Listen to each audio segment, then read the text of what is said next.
Welcome. I hope you enjoy the conversation you're about to see between me and another comedian about religion and comedy. These are conversations I'm calling Disorganized Religion. God bless. And for those atheists out there, may nothing await you after this life. All right, here we go. I think we're in. Oh, I like how Zoom gives me the option of leaving the meeting because it's being recorded. Oh, is that a thing? I thought about it. Wow, I saw it. you and almost I left. was like, what the is Seth trying to pull here? Josh almost took off. Let's see if that helps or not. I don't know. Warm All light. right.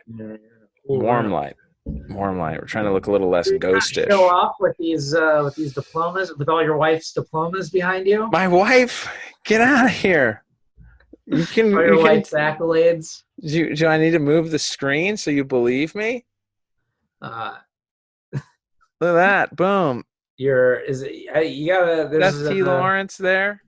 There's quite a lot of degrees you need to get to become a nanny. Look at that, man. Yeah, they're up in the requirements for childcare. Are those all your stay-at-home dad? Boom. I don't know if you noticed I'm the best comedian, but I am. I don't have my mug in here right now.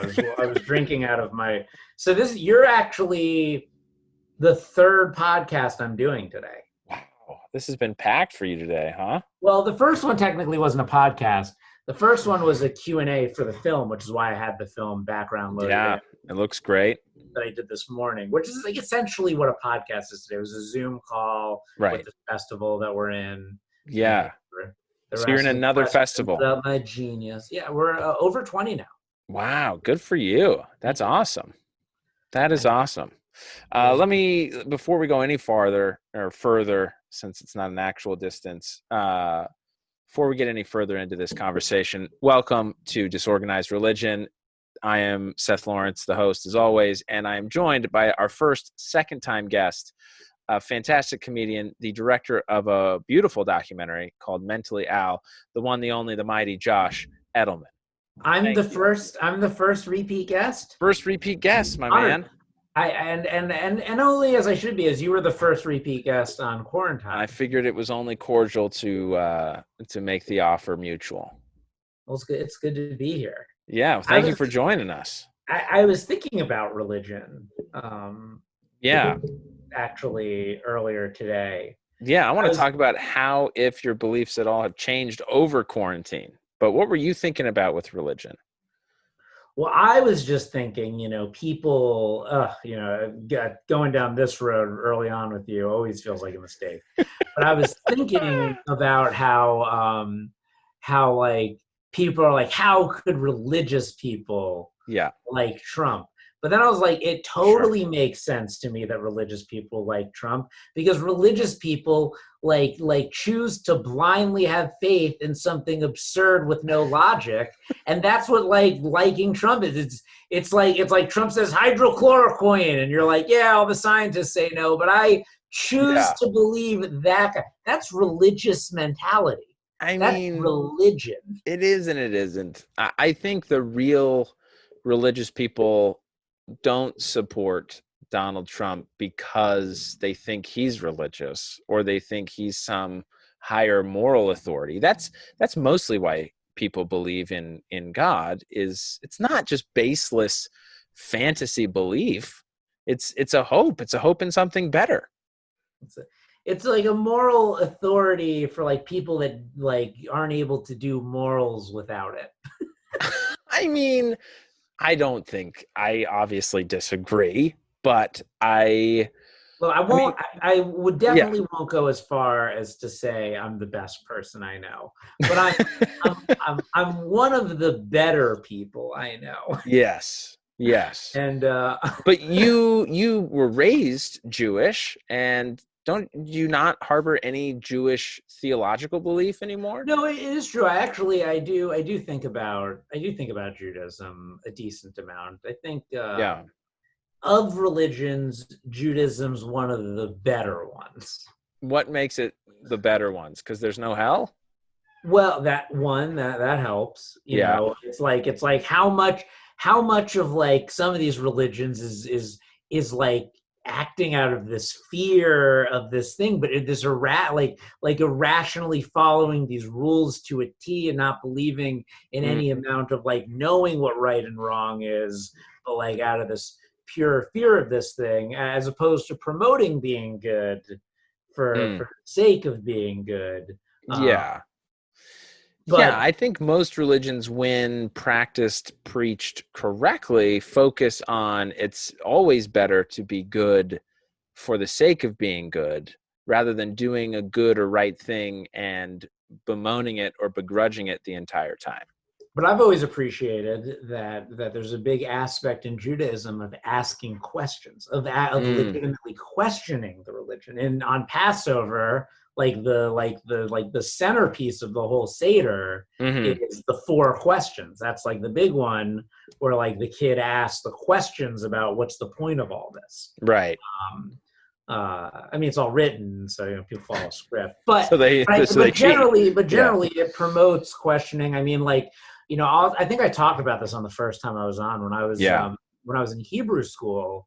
One of the things we did for my like Jewish confirmation, this is like post bar mitzvah, was our rabbi took us to like get spoken to by multiple different priests and a Buddhist priest or whatever that would be called. Like an imam. That's not Buddhism, but but like a bunch of different religions telling us about their religion, and honestly kind of trying to hard sell it to us. But you can't hard sell the best hard sellers in the biz. Yeah, of course not. Right. Bullshit. Although I was very attracted to Buddhism. Sure. Yeah. Well, there's not a hell in Buddhism either, right? I don't know. Don't they believe in reincarnation? Do you not remember? Which is also interesting to me. Yeah. I mean, in a way, I believe in reincarnation. I think resurrection is a type of reincarnation, right?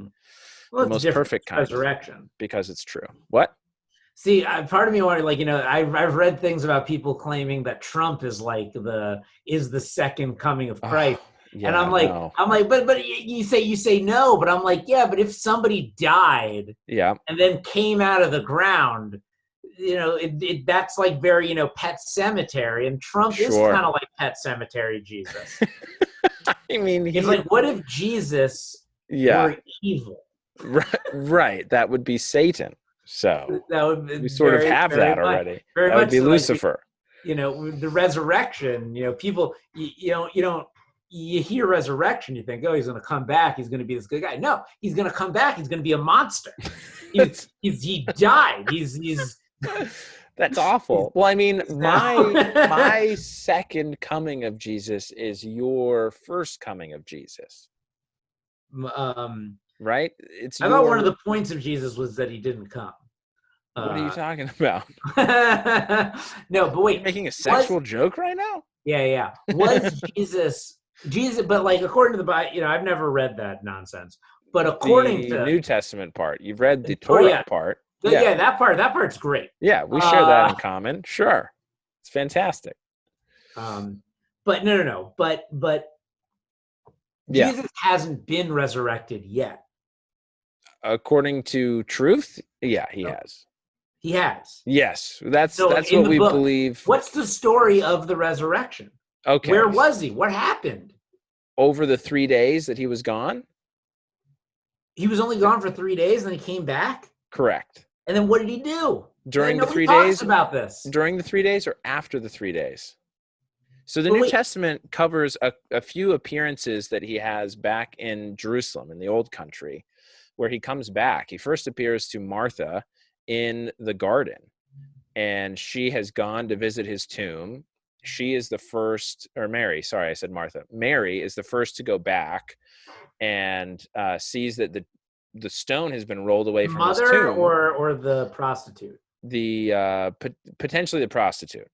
Okay. It's not the mother. It's not the mother Mary. It is the supposed prostitute Mary. I don't know that they ever prove that it's the same person, but I think traditional thought is that it is the same person. The mom is also the prostitute? No. They're both named Mary, but the Mary that comes back to the tomb I was going to is the say, prostitute if the Mary. Virgin Mary was also the prostitute Mary, maybe it's not no longer so suspicious. Suddenly you're on board. How this baby happened.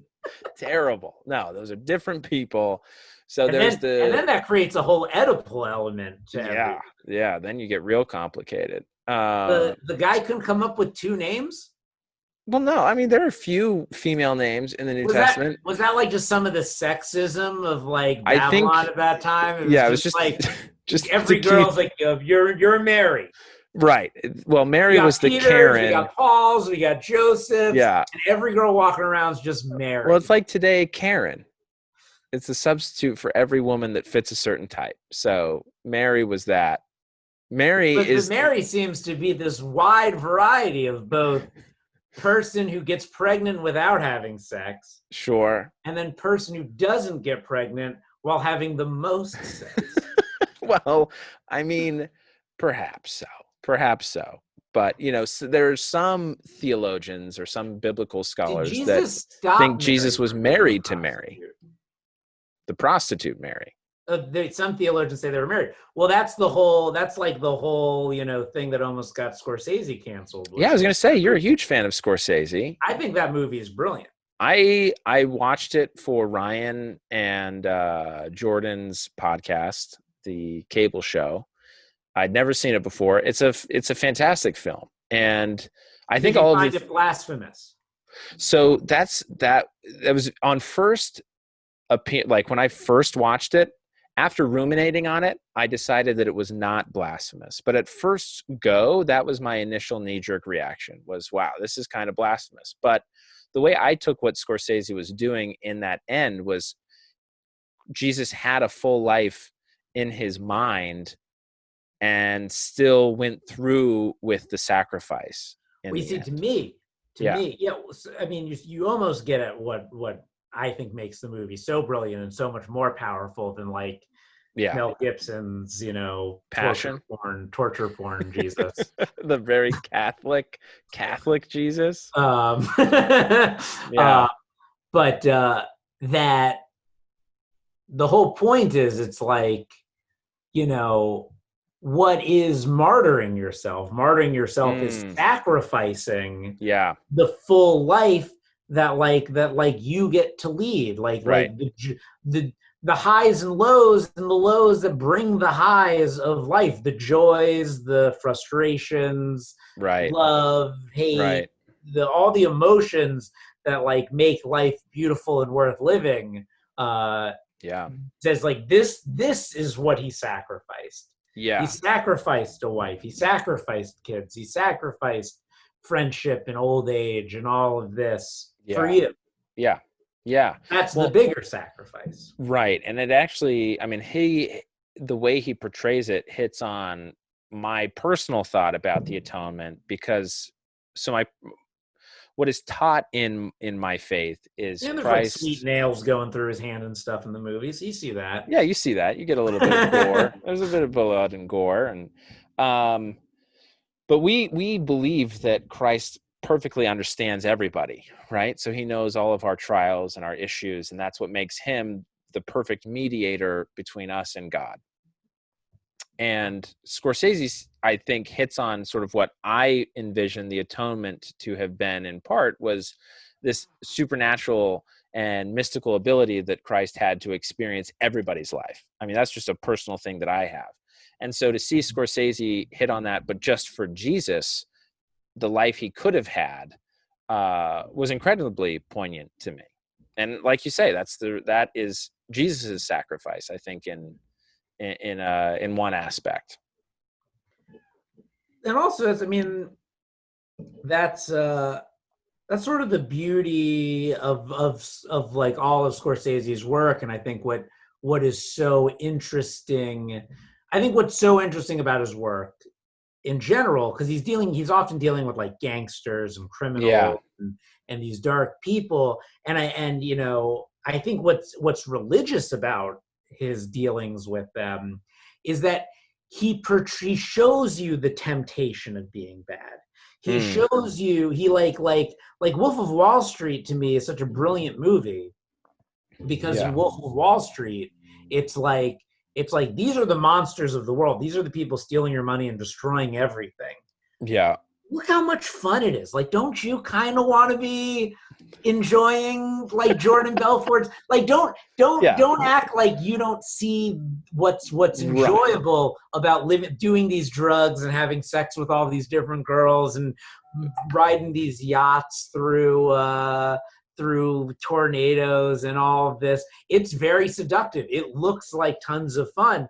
Yeah. But like, to be a truly good person, you have to be able to fight off this temptation. And I think that Scorsese's films really like present the temptation of like being a gangster, being a criminal. It's like to show you, like, it's weirdly empathetic with them. And then at the same time, the big criticism that movie got was that they don't get punished in the end. And I'm like, but that's kind of what's so fucked up about the world, is that these people don't get punished. Yeah, not always, do they? That's what makes it. That's what makes the movie. If they got punished at the end, you'd leave the theater like, at least they got in trouble. Yeah, you have to leave the theater angry that these people get away with it, and then look around the world and say like, yeah. But you know, they don't always in Martin Scorsese's films get away with it. He's not. No, but in that one they do. Yes. That's why I think that movie is really the movie of the decade. Sure. Yeah, because that's what we witness now, almost every day. Mm-hmm. Just like Mnuchin saying, like, we're not going to tell you who we gave $500 billion to. I mean, okay, it's really none of our business. So he shouldn't have to tell us at all. Tell us about your film, Mentally Al. What drew you to the project? I mean, I know that he's your favorite comedian, but maybe why? Why is he your favorite comedian? Maybe you can get into that a little bit. I got tied into religion. He's very Jewish. Yeah. He's the ultimate Jew. Still believing and practicing, or is he like culturally just very Jewish? Well, I think what's interesting about Al is Al's almost like, Al reminds me a lot of like Socrates in a way. Okay. He's kind of like this frustrating guy who questions everything, and like I feel like Socrates was like a dirty old homeless guy. Yeah, I was gonna say walking around frustrating people. How many kids followed Al around? A lot. One. Yeah, you did. But yeah, just an interesting story about what it really means to chase your dreams. I think, like, you know, very interesting, because like, you think that being great will be enough, that if you're great, that can, like, if you're truly great. Yeah. And here's a guy who is truly great. I mean, in my opinion, he's my favorite comic. At least top 5, if not number 1. But sure, you know, it's like, and I give him extra credit for being like my favorite comic that people haven't heard of, because it's just more fun now. Yeah, like he's personal to you. I like Al Lubel. Have you heard of him? Yeah, your eclectic like jazz repertoire of yeah. But so he's like, he's a genius, and I mean, you know, we got interviews with incredible people in the doc, and they'll tell you that he's Andy Kindler, and it says he's his favorite comedian is Al. And it's funny, you know, like, again, while he's not super well known, it's like whenever somebody had heard of him, every reaction was always like, I saw that guy like 10 years ago. It was the funniest that I'd ever seen in my life. So he's like an undeniable genius to me. Yeah. Not for everyone, but mainly just not for dumb people, is basically what I put it. So do you feel like he's like an Andy Kaufman? Well, it's funny, you know, I said to Al once, I'm like, you're like Andy Kaufman meets Jerry Seinfeld. To which he said, and apparently that combination leads to no success. So that's the other aspect of it. So Al, you know, became a lawyer. Yep. Graduated, like, I don't know if he graduated top of his class, but he was like the president of his law school, graduated honors and everything, and left law to become a stand-up comedian. And you know, there's a moment in the film towards the end where he meets up with like his best friend from law school. They just hang out and reminisce. And his friend's got like this big house and this family and all this stuff. And Sure. Al's like sleeping on people's couches and Yeah. struggling to get by. But like, there's this admiration and this love that his friend has for him. And it really like, it's weird because like, Al definitely, I feel, couldn't have been happy being a lawyer. He needed to be what he became. Yeah. But it's I think the very struggle, it's the very question we have to ask ourselves. It's the very risk we all take when we make that decision to become a filmmaker, a comedian, an actor, a creative, and throw caution to the wind and become this very pursue this very daring dream, versus going the route where it's like, building blocks to the sellout. Look at you. You're sitting in front of all your sellout route. As trying to become a comedian yourself. Yeah. No, I mean, so far, Al and I have followed the exact same path. Fake lawyer, fake comedian. Yeah. So, I think on one level, it's about what it means to chase your dreams. On another level, it's a character study of this incredibly unique guy who has all these, who's really like, he doesn't have an out drinking problem. He doesn't have a drug problem. Mm-hmm. Like he's only got like a neurosis problem. That's been like the thing in his way. And it's like this examination of this guy who the only thing stopping him is himself. Right. And then on top of that, it's also just kind of an intimate look at what it is to be a career road comic who's not Jerry Seinfeld, who's not Joe Rogan, like just what it looks like to live life on the road in hotels, playing one night to like a packed house at Atlantic City Amphitheater, to the next day performing for 5 people in the back of a restaurant. Right. So it's like you can watch, you can like the film from the aspect of like this character study. You like it from the question of what does success mean and what does it look like to pursue your dreams, and what's the other side of it, the not so glamorous side. And then there's also just like the what's it like to be a comic. So you have all those, and it's a journey film. It's basically is a road trip movie in a weird way. It's following him from the couch he's living on in LA to a bunch of gigs in Atlantic City, to visiting his mother in Florida, to staying with his old law school friend in Tampa, and then catching up with him a year later. Got it. So do you explore, there's often talk, at least within the stand-up community, about stand-up being the last true meritocracy out there. Do you explore that? Or no, you don't agree? You don't think so? I mean, I feel like I have heard this. I think insofar as anything is, it's like, look, there are definitely things that can help you get further faster. Sure. And then at the end of the day, you've used all your advantages to get up in the main room at the Comedy Store, but then you got to make people laugh. So it's a meritocracy in that sense. But like also at the same token, it's like you can use all your advantages to get the money to make a movie. You could like skip, Michael Eisner's son, like his first film was like this $100 million adventure called Sahara, where I think that was his movie. And it was a huge flop and nobody liked it. It was bad. With Matthew McConaughey?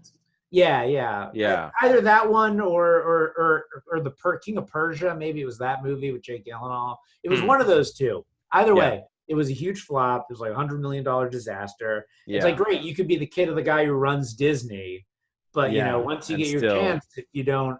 But I'm not getting $100 million to make anything. Well, not out the gate. And I'm not getting put up on stage at the Comedy Store. Right. Right. So at the end of the day, it's like, but maybe I don't deserve either of those things either.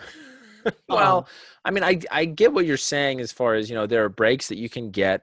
There are people that you can know or advantages you can use to get to certain spots quicker. But I think the way I've heard meritocracy used with stand-up is if you're not funny, you won't be invited back to the show. You won't be selling out theaters if you don't have it, I don't know. I can think of some people. May have been canceled. May have been canceled today. Yeah. Oh boy. But hey, here's the beauty of stand-up. The beauty of stand-up is, you don't need money to do stand-up. Right. All you need is a voice. Yeah. All you need is, and I've even seen people who can't talk that bring someone with them to talk for them. Yeah. You don't even necessarily need that. You need a way to communicate original thought. That's all you need. To communicate original thought. And if you're funny, something can happen for you. Right. If you're, you'll get further faster being funny or a hot girl. Terrible. How dare you say that? Or being famous. You could be famous in some other you know what aspect. I say that at the same time. I'll say that a very interesting thing I found is that so many of my favorite comics at our level on the scene, a little bit ahead of us, a little bit behind. Well, yeah. Me. I don't want. Sorry. I don't want way ahead of me. Way ahead of me. A little ahead of you. We get a lot of them. A lot of them are females. I'd say the interesting thing is if I see a girl or a guy get up on stage, the girl is more likely to be funny. And I think a big part of that is not that I think, trust me, I don't think women are funnier than men. But I don't necessarily think men are funnier than women either. But I think that if you're a girl who's getting up on stage to do stand-up, I think that the nature of society has put you in a place where you probably believe in yourself a lot more for a very specific reason to give yourself the courage to do that than some guy who believes himself for no reason. He's just a guy who's fearless and he's getting up on stage because the world's because he had a couple drinks and his friends dared him to. Exactly. Yeah. No, there's a self-selection bias when it comes to the female comedians, which is good. I think it's great. I don't know if this is true, but I feel like I was booking more girls on Grape Juice when I was doing my brunch show than I was guys. I don't know if that's the case, but we'll have to examine the data. I was always just booking people to book people I thought were funny. I wasn't even thinking about that. I think it's just I think that's a better way to think about shows as opposed to I have a lineup. I need one woman or I need one black guy or whatever it is.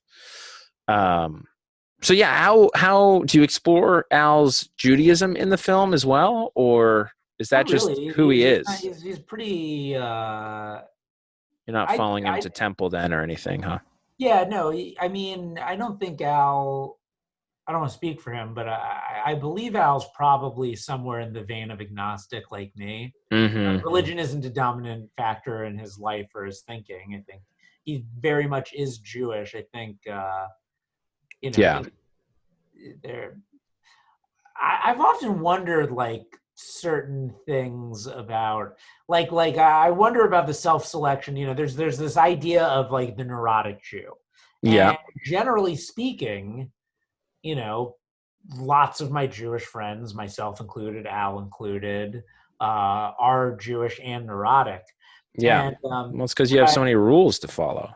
Well, I've always wondered if it has to do with the fact that the neurotic Jews were the ones during the Holocaust who were I don't know about this guy. Let me get out of here. You're going more Darwinist. Yeah. Yeah, I'm saying. Yeah, they survived. Nothing to worry about. We're all gonna be fine. The New Jersey Jews. I'm not leaving. Yeah. I'm staying right here. They gotta drag me out in a pine box. For example, myself, the day Trump got elected, I called my parents and I was like, I'm moving to New Zealand. And they were like, don't be ridiculous, Josh. But had I moved to New Zealand, I would be laughing all the way to the open disease-free bank right now. I mean, so my neuroticism was self-preservational, but I wasn't neurotic enough because I didn't do it. I see. Well, you've also feigned the same threat again So we'll see what 2021 brings if it's a New Zealander Josh Edelman. Yeah, I mean, Will you move if Donald Trump wins? Will you move to New Zealand? Are you going to pledge right now to leave all of us alone? I feel like it's going to be hard. I keep telling my parents, it's like, I tell my parents, I'd rather try to get back into the country when Joe Biden wins. Sure. Then try to leave the country after Trump wins. Yeah. I don't know. It'll probably be about the same, honestly, either way. What do you mean? I mean, I think it'll be just as easy to leave as it would be to come back. We'll see, because I think that, I don't know. There's a part of me that also like feels sort of that like right after the election happens, that there's going to be like just a bunch of shoes that drop. Yeah, perhaps so. I mean, depending on who wins. I feel certainly, like, yeah, I'm very interested to see what happens with U.S. currency going forward. I think it might be like November 3rd this year is election day. I think so. Yeah, November 4th, the dollar crashes.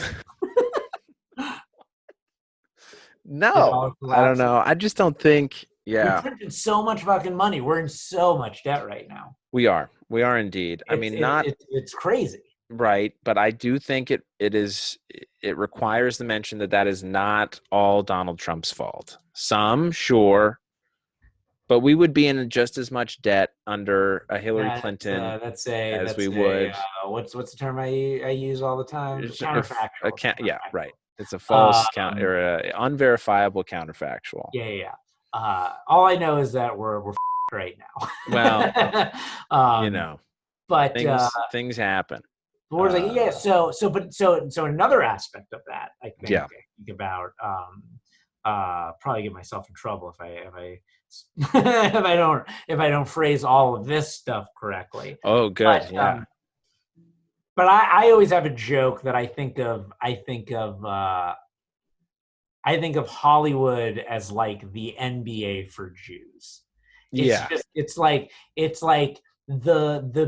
the popular cool business where our skill set developed over thousands of years of oppression has benefited us. Because what is neurosis? Neurosis is fearing the worst case scenario. Yeah. And writing, successful writing is coming up with what's the worst thing that can happen.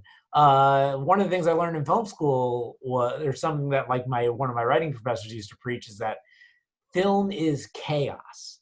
What you're trying to do is trying to create chaos. So what you're trying to do is come up with like worst case scenarios that cause problems that need to be solved, and then like build on that. Yeah. So being neurotic, it's like I see Trump winning and I'm like, we're going to be in a pandemic, the dollar's going to collapse, and there's going to be a race war. Better go to New Zealand. I better get to New Zealand quick. That place seems like the place to go.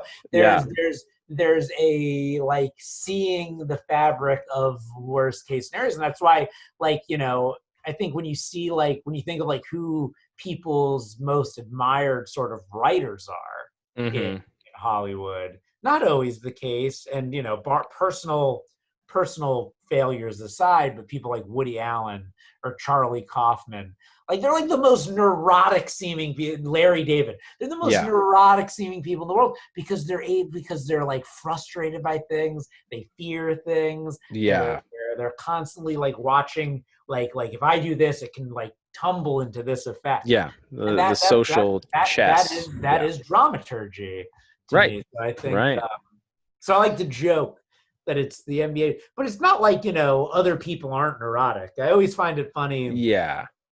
I always find it funny that like all of my non-Jewish friends are like the cheapest people I know. But like I don't want to spend money on one thing. Like, you're Jewing this, you're Jew. I'm like, you. I can say from personal experience, the reason that those jokes are made is for that reaction you gave just barely. If I had a nickel, Yeah. if I had a nickel Yeah, tell Every us. cheap Jew joke I heard Yeah. in an open mic. You wouldn't be I a would Jew try anymore. to keep going to those mics Yeah, to hear more cheap Jew jokes so I can continue collecting nickels. of course. So try to get as many nickels as I could. Yeah. Oh my But, gosh. So in when you said in film school, one of your professors told you that, film is chaos. How did you watch Uncut Gems? loved it. Yeah, I was going to ask you how you Softies, liked it. You what? the Softy brothers. I believe they're Jewish. At I least that movie was extremely Jewish. Yeah, and I was going to ask you, my follow-up to how well you liked the film was, how did you feel about the way Jews were portrayed in the film? Accurately. I mean, I lived in New York. Yeah. I would go through those diamond districts all the time. A lot of those people were literal diamond district People. salespeople, and Yeah. Sandler really captured that character great. And Yeah. and talking about film is chaos. God, was that movie chaos? Yeah. Like from the moment that movie started, it didn't let you breathe. No. It didn't give you a moment to catch your breath. No. And it kind of gave you his adrenaline rush. The whole time. Yeah. I mean, you were just trapped inside of his despair for like and anxiety. 20 minutes. I mean, just so anxious about everything. Really made you feel it, which was I really loved. It was one of my favorite movies last year. Yeah, fantastic film. So how has your belief structure, if at all, changed over quarantine? I never really thought about. Maybe I really think there's no God now. You're just convinced humanity is terrible. Actually, wait, no. Well, there are moments where I'm like, whoa, man, all this Mayan calendar really, really coming true. Well, it's off. I mean, they're off by like 50 years at this point. No, but then there's like another article. It's like it's actually supposed to be next week. Oh, jeez. Come on. Yeah. I mean, there are times where I look at Donald Trump and I do think you are like a biblical villain. I do feel like I'm living in like the cyberpunk chapter of the Bible. Yeah. It is very interesting. And for me as a religious person, it is, you and I have talked about his photo shoot and how frustrating that was. I think you and I are both upset about it, but perhaps for different reasons, a little bit slightly. I was more upset that he was even taking a picture feigning religion at all. Mm-hmm. Let alone the, forceful removal of the protesters to do so. It's funny, I was just thinking like this is how I was just saying the thing about this being the cyberpunk chapter of the Bible. Yeah. Well, it's like if we were living in biblical times, with like Jesus and stuff, we'd be like, ugh, these modern days, these crazy modern, never thought things would ever get to this, did we? Sure. Well, in defense, in stone huts. We make them out of stone now. Come on. Rarely do saber-toothed tigers eat anyone anymore. Never thought we'd get past the saber-tooth epidemic. Well, they did. The New Testament prophets did believe that the second coming would be very soon. Would be what? Would be very soon. They thought it was going to be within their time, or at least very shortly after. The second. Wait, okay, so you were telling me, we need to get back to this. I need to learn about the resurrection. Okay. Because I feel like that nobody talks about. Well, and I think to be fair, no one really knows, mechanically, pragmatically how it works. I don't think bodies are going to raise up out of the ground. I think believing in God being an all-powerful being, the creator, I don't see any reason that he would be raising corpses out of the ground. You showed up more like Benjamin Button, like right when he got old? to that, right when he got to that like age of being hot and like coming through the smoke. Yeah, right when he's the same age as Kate Blanchett. It's like we can now. Yeah, it'll be down. It'll be down around. Yes, exactly. I He envision was wearing like people. Jesus was like wearing a trench coat and he had like a sexy haircut and It just came out. Yeah, like a get light a whole new Neo. look.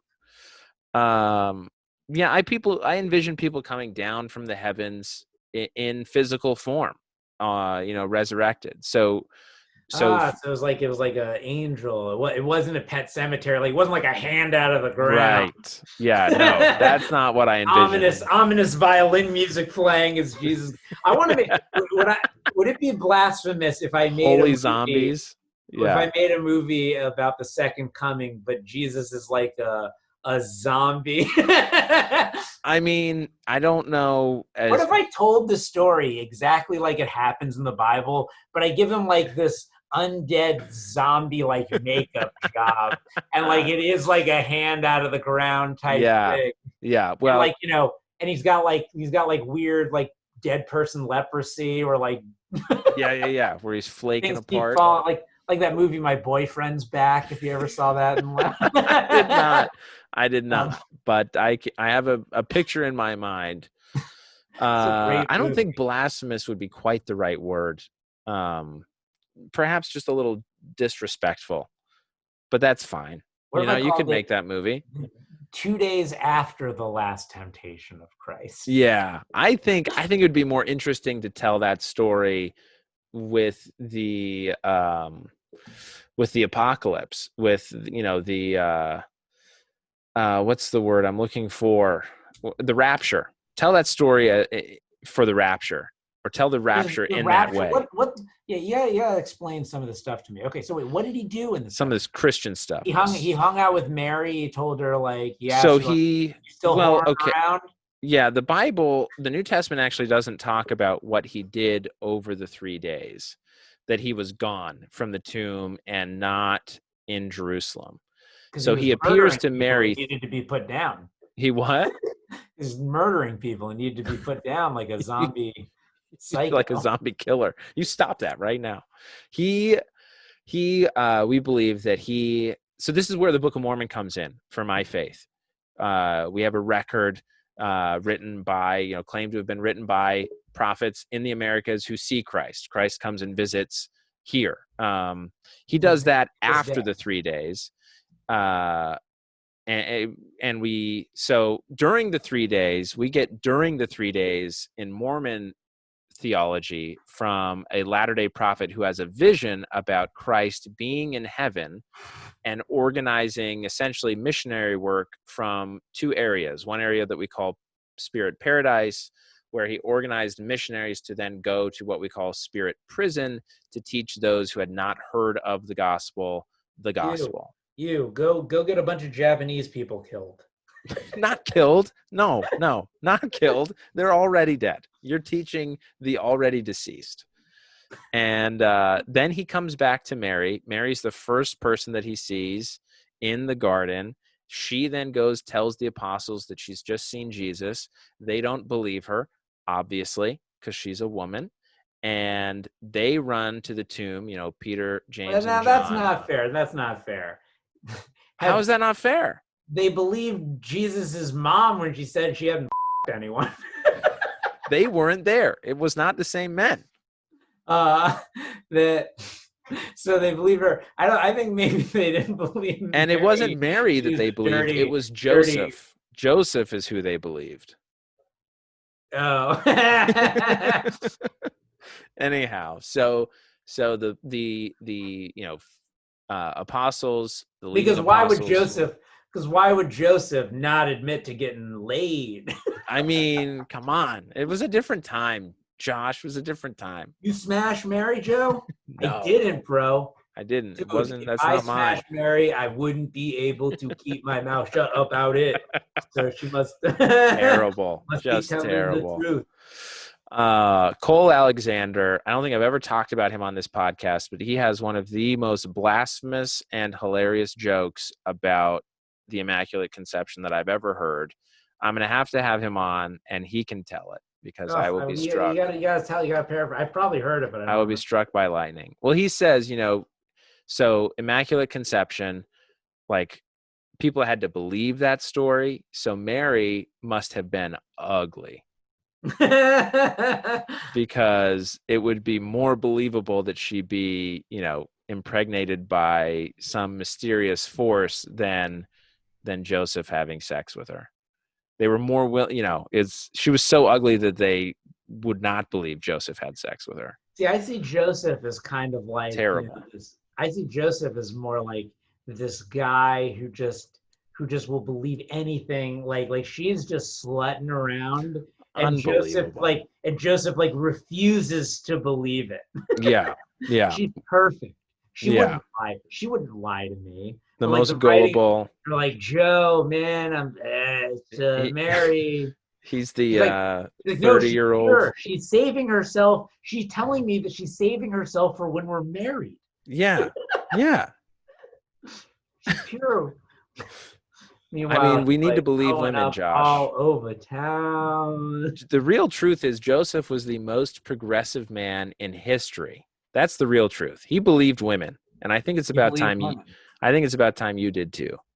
But they didn't believe Mary Magdalene. Well, again, Joseph was dead by that point, and it wasn't the same people. These were apostles, and anyhow. So they go. Jesus then visits them, and then he tells Peter that he has other sheep that are not of this fold, and he comes to the Americas and visits the people on this continent, and then he's caught back up into heaven, where he currently resides, wherever heaven is. What year? What do you mean, what year? 33, 34 AD, whatever? So, but like in the book, is it indigenous people in the Americas, or were they white? No, they were indigenous people. Well, now that's an interesting question. There are some verses in the Book of Mormon that talk. So first of all, we believe that the Book of Mormon covers a history of people that were that immigrated from Jerusalem to the Americas. So there were, if you can call people in Jerusalem white, they were white as far as that's concerned when they immigrated to the Americas, and then worked to also populate this land. So crazy. Okay, so now the rapture. Now what's the deal with that? Because that's like a book about what's gonna happen. Because so Revelation is the book. The book of Revelation is the book that discusses the end of times. That's the Trump book. Sure, that's the Trump book. That's the book. Yeah, you cannot wait for. Yeah, this is where you get all the like all of the the three-headed beast and the 666. All this comes from the book of Revelation. Because I believe that there are a lot of apocalypse Trump voters. There's a lot of like he's gonna bring this is the rapture guy right here. Maybe so. The rapture is supposed to be a glorious moment where the righteous are caught up and the wicked are left. That is technically the rapture. So we're not like viciously killed in hell. Just like the good people just like fly up into the sky. Yeah, they're caught up however that's done. Yeah. Yeah. Yes, whoever's left on the earth, they are caught up. Then Satan is allowed to reign on this earth because all the righteous are gone. He's allowed to reign for a time. I wonder if the rapture, I wonder if the whole caught up thing, I wonder if it's just Twitter. Like who's been left behind? Whoever Twitter decided was left behind. If you didn't get destroyed by Twitter, you were the righteous one. If Twitter didn't get you, you weren't raptured. So speaking of Twitter and who is gone on after Twitter, look at the swag I'm supporting. Can you tell? Gryffindor. What's that from? Oh, Harry Potter. Yeah, baby. You saw her recent scandal on Twitter, I suppose. No comment. Yeah, we're just gonna move right on from that. It only tied into the Twitter stuff.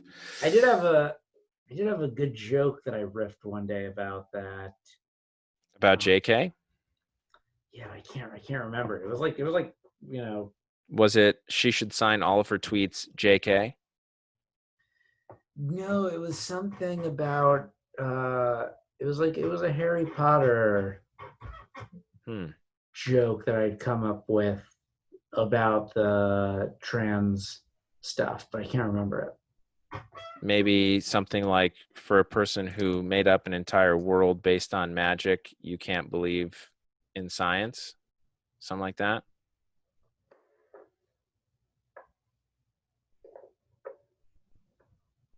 No, I think I wrote a draft. I'll have to look back at my. We're just going to sit here and wait until you think of it. Yeah, keep talking. I'll look at my notes to see if I wrote it down. Yeah, what I want to know, Josh, is how will you react after you die and you realize I have been correct this entire time, and God is there waiting to welcome you with open arms? What are the first words you say to him?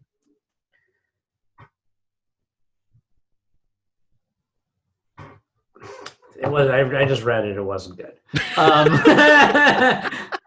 Go on. So repeat that question.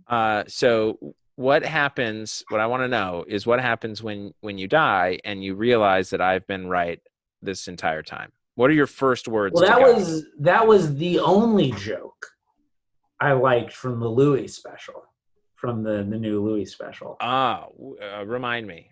He's like, ugh, imagine dying and finding out religion is real. That'd be the worst. It's like, ugh, he's got the beard and everything. Oh yeah, that's right. Yeah. You thought about that though? Well, what if it is real? That's Pascal's wager.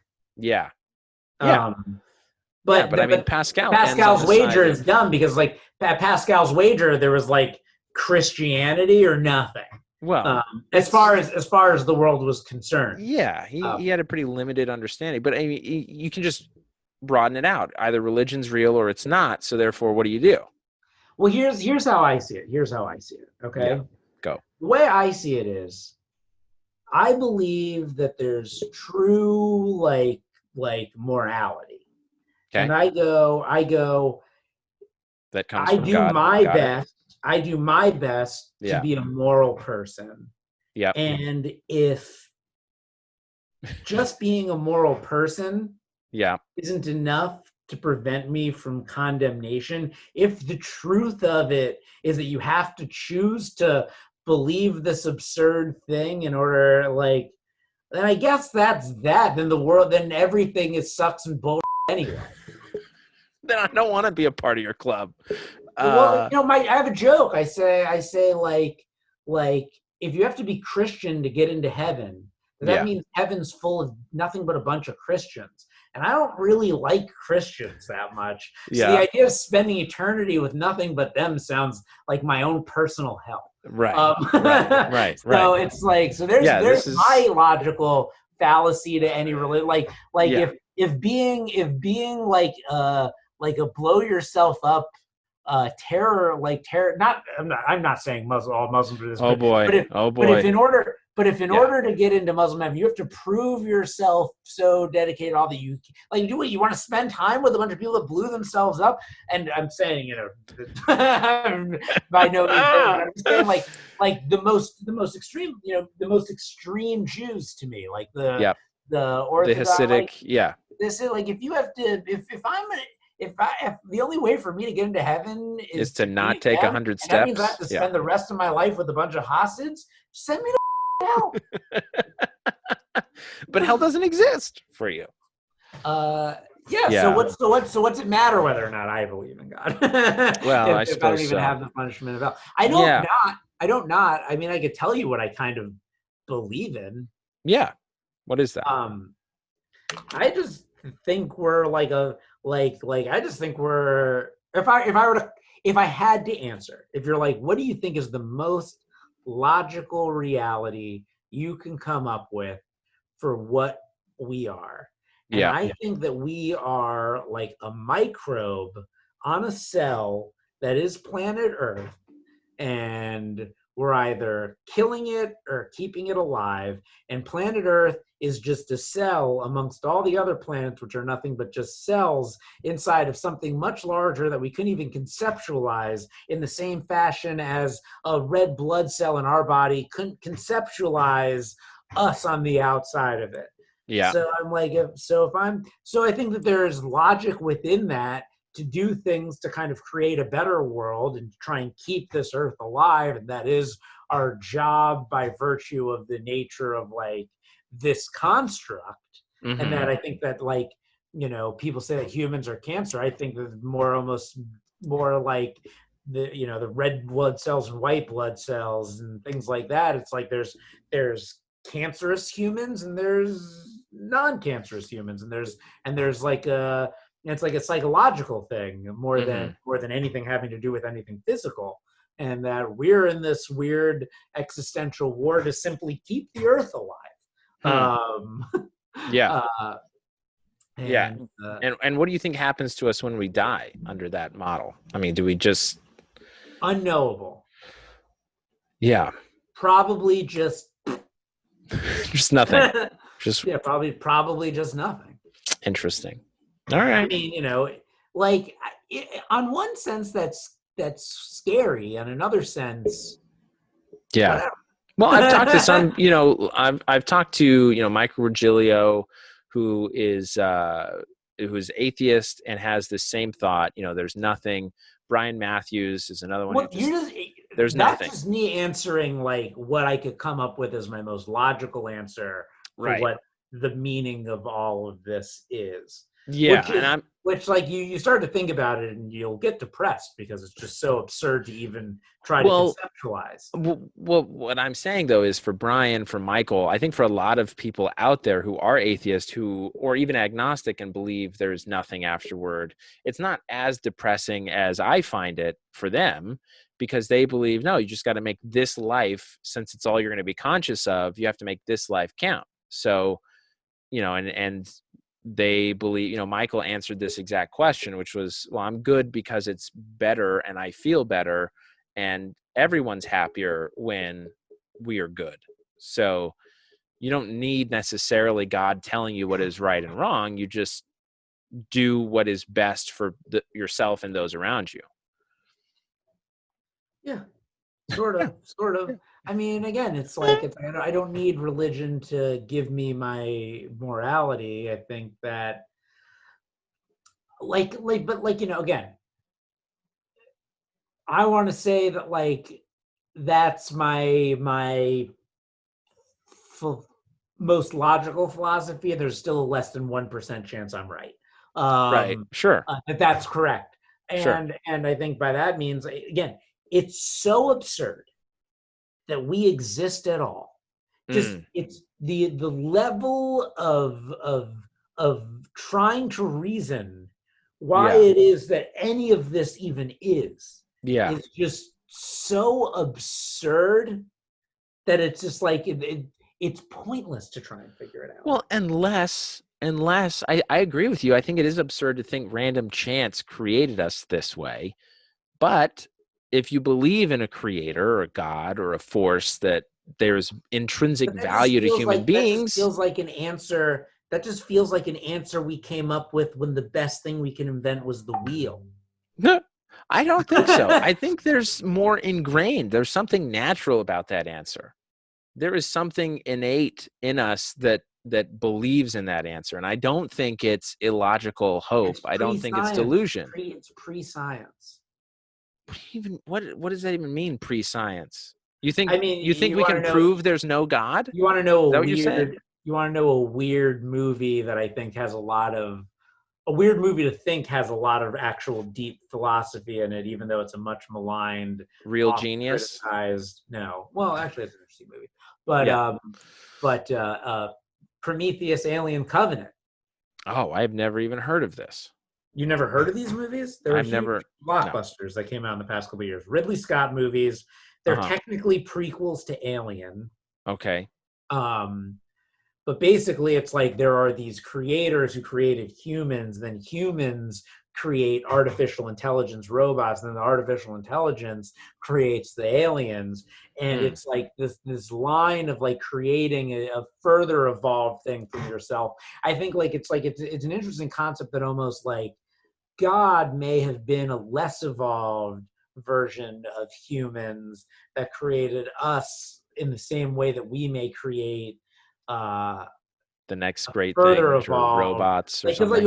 if we create artificial intelligence, are we not the god of artificial intelligence? Are we not the creator of Yeah, I of see this what you're saying. Like, are we not its god? Like, what is God other than Right. our creator? Right. Interesting. Yeah. So it's I think there's a lot of brilliant underappreciated philosophical concepts in those movies, which are also just a wild ride and have cool visual effects and stuff. Yeah. But there are a lot of people don't like those movies, but I think they're really interesting. Well, we're gonna have to wrap up here, but I want to give you a chance to ask me. This season, I'm doing something called segment called "What's the Deal with Mormons," where I give the guest an opportunity to ask whatever they want about my beliefs, either personally I wish or I just knew this ahead of time. altruistically.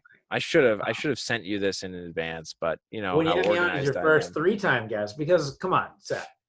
I'm just saying. I Who gives you guesting like this? I know this is your prime time. Your prime time, baby. And I'm happy to have you back for a third time. And you can pepper me with all the Mormon questions you have. I just didn't know if there was some on your mind now that you wanted to ask or not. Is there anything I'm curious about Mormonism? I guess I'm just curious, and like in all honesty, Seth, Yeah. Oh boy. how much do you truly believe it in your heart?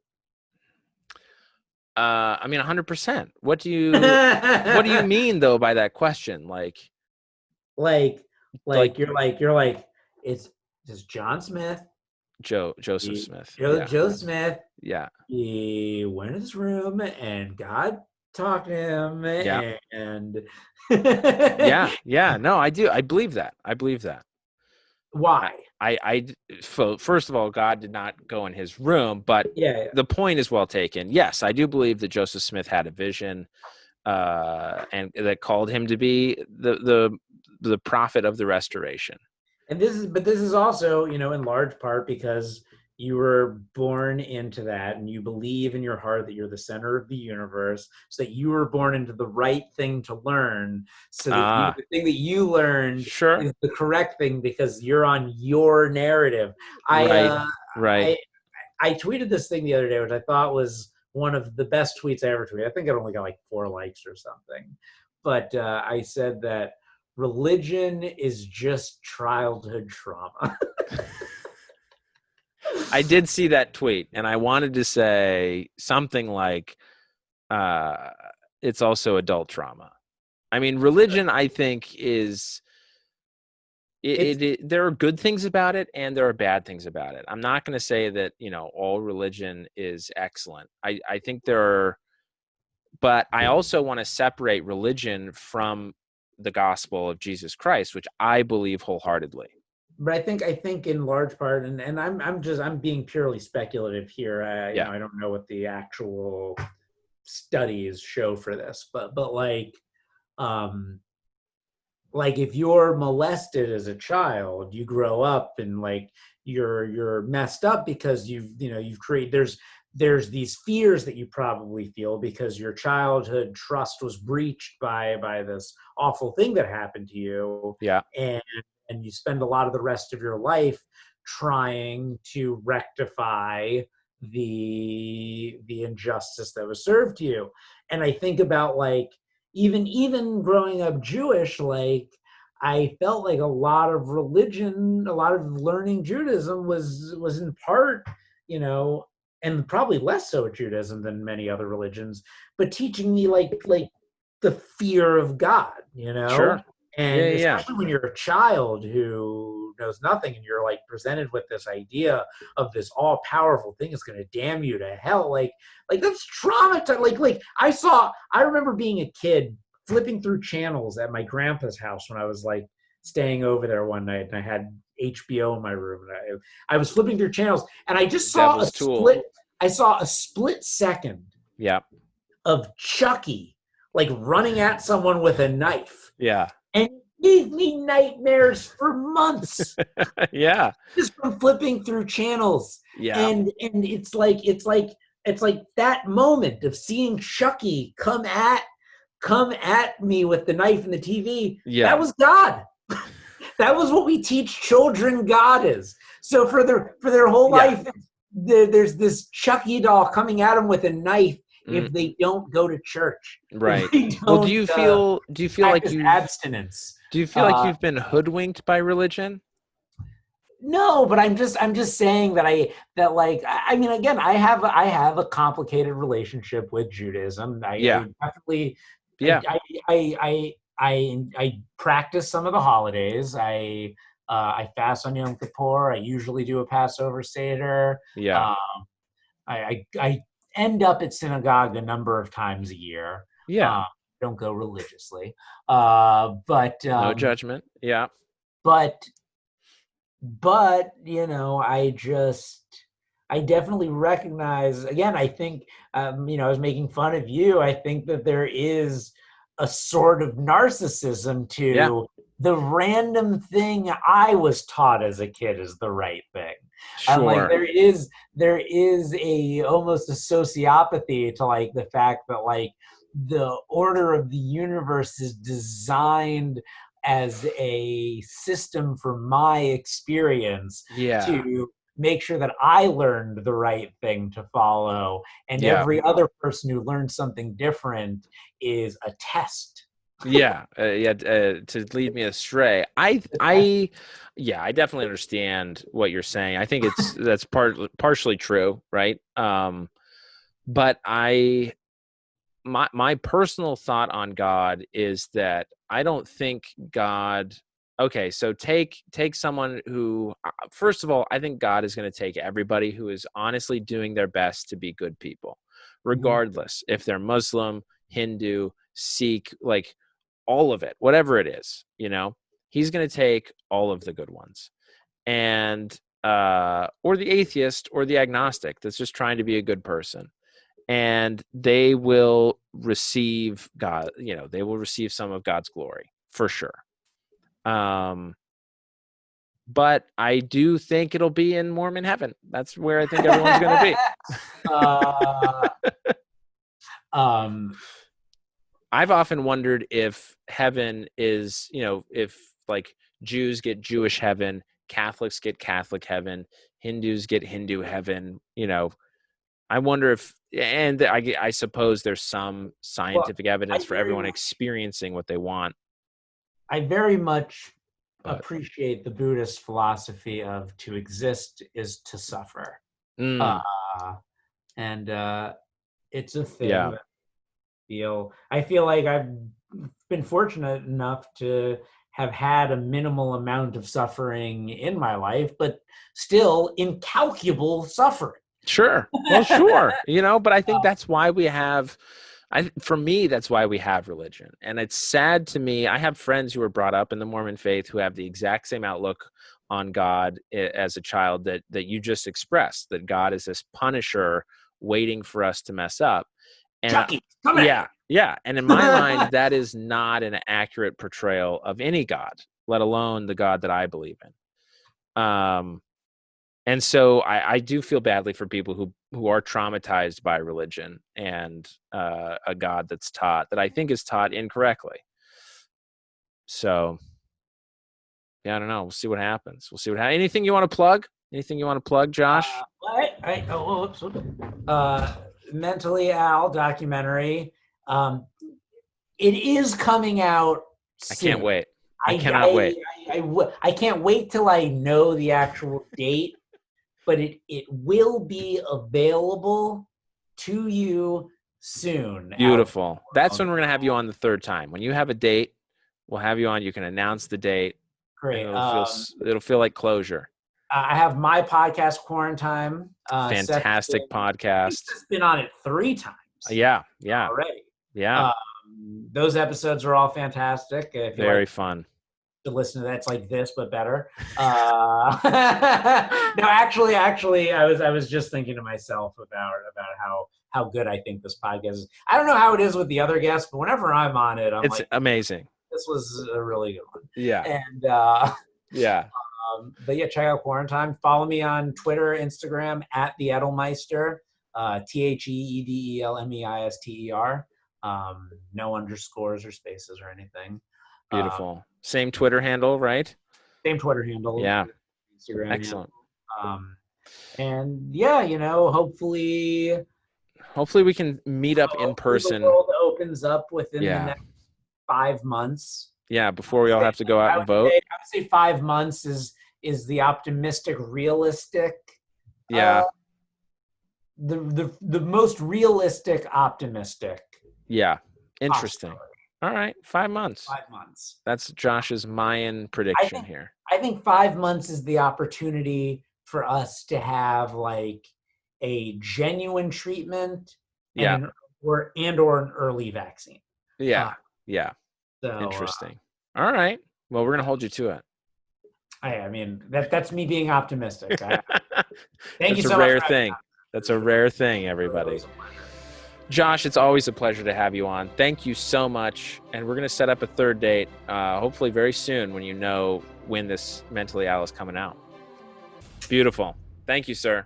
Later, buddy.